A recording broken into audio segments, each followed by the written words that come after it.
ಈಗ ಬೆನ್ನುರಿ ಆಪರೇಷನ್ ಆದಮೇಲೆ ಜಲ್ದಿ ರಿಕವರಿ ಆಗಕ್ಕೆ ನೀವು ಜಲ್ದಿ ನಿಮ್ಮ ನಾರ್ಮಲ್ ಲೈಫ್ ಬರಕ್ಕೆ ಏನು ಮಾಡಬಾರ್ದು ಹೇಳ್ತೀನಿ ಕೇಳ್ರಿ.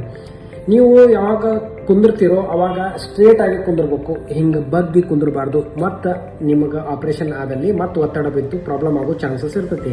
ಆಮೇಲೆ ಡೈಲಿ ಎದ್ದು ಅಡ್ಡಾಡ್ಬೇಕು. ಕುಂತಲ್ಲೇ ಭಾಳ ತನಕ ಕುಂದಿರೋದು ಅಥವಾ ಮಲ್ಕೊಳ್ಳೋದು, ಯಾವಾಗಲೂ ಮಲ್ಕೋಬೇಕು, ಬೆಡ್ ರೆಸ್ಟ್ ಮಾಡ್ಬೇಕಂತ ಅನ್ನೋದು ತಪ್ಪು ವಿಚಾರ. ಎದ್ದು ಅಡ್ಡಾಡ್ಬೇಕು. ಎದ್ದು ಅಡ್ಡಾಡಿದ್ರೆ ರಿಕವರಿ ಫಾಸ್ಟ್ ಆಗ್ತೈತಿ.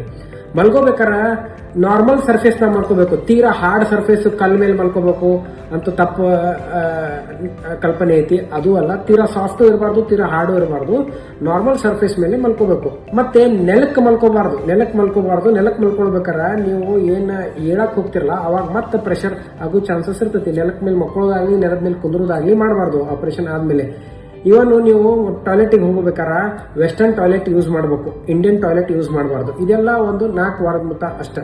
ಮತ್ತು ಮುಂದೆ ಬಗ್ಗಿ ವಜ್ಜಿ ಎತ್ತೋದನ್ನ ಮಾಡಬಾರ್ದು.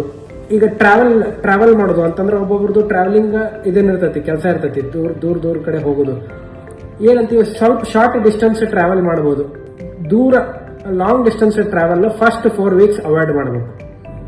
ಬೆನ್ನುಹುರಿ ಆಪರೇಷನ್ ಆದಮೇಲೆ ಜಲ್ದಿ ರಿಕವರ್ ಆಗ್ಬೇಕಂದ್ರೆ ಇವೆಲ್ಲ ರೂಲ್ಸ್ ಫಾಲೋ ಮಾಡ್ರಿ, ಜಲ್ದಿ ರಿಕವರ್ ಆಗ್ತೀರಿ. ಎಷ್ಟೋ ಸತಿ ಬೆನ್ನುಹುರಿ ಆಪರೇಷನ್ ಆದಮೇಲೆ ಇವೆಲ್ಲ ಕರೆಕ್ಟಾಗಿ ಫಾಲೋ ಮಾಡಿಲ್ಲ ಅಂದ್ರೆ ಮತ್ತೆ ಪೇನ್ ಬರೋ ಚಾನ್ಸಸ್ ಇರ್ತೈತಿ.